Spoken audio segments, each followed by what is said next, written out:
की बसिया बजाबै छै सैया दिल धारा कावै गे दैया। अरे ये सुपर फास्ट टीम्स की तरफ से हसनपुर के निवासी इनकी तरफ से 200 रुपये का पुरस्कार है। बहुत बहुत धन्यवाद।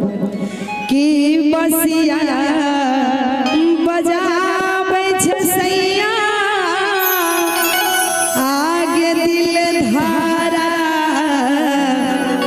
कहबै गे दैया। कि हमरा बोलाबै छै नदिया किनार नर की। आइएगा म्यूजिक से। ओहो आज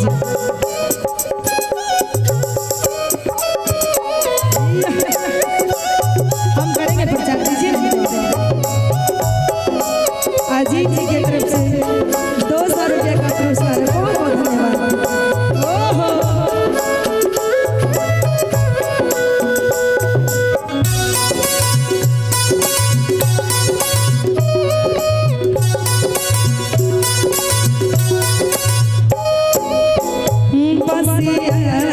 बजाबै छै सैया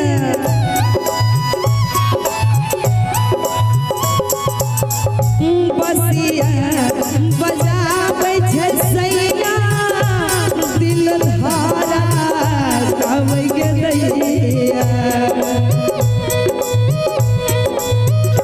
बसिया बजाबै छै सैया दिल धारा कावै गे दैया।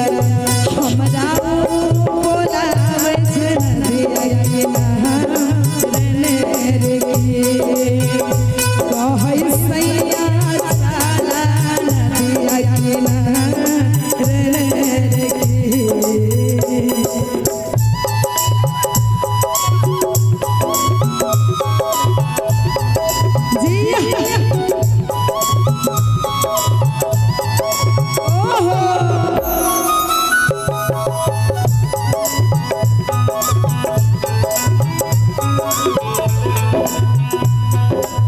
और कहेंगे पिया के मीठी रे बोली पिया के मीठी रे बोली बनावे मिसरी रे बोली। सैया जी के मीठी रे बोली बनावे मिसरी रे बोली। कहै सैया नदिया किनार नर की। हमरा बोलाबै छै नदिया किनार नर की। ओहो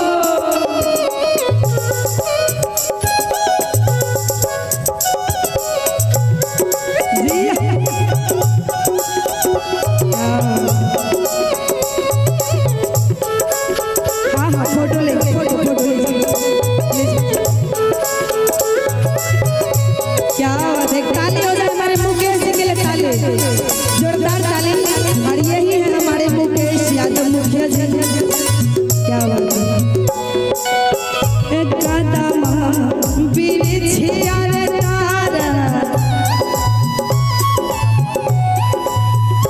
कदम बिरछिया रे तारा मोरा राजा रहिया निहारे।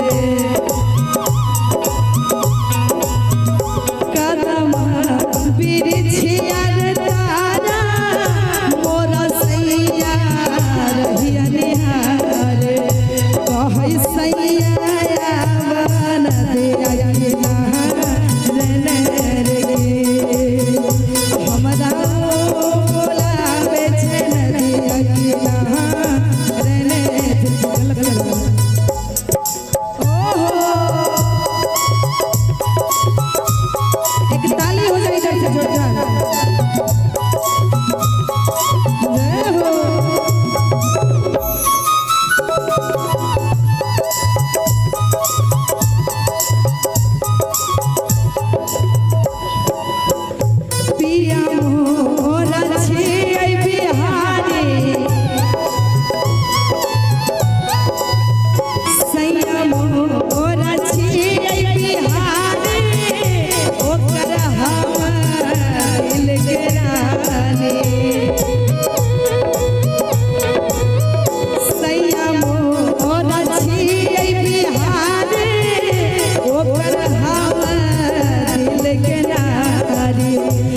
हाँ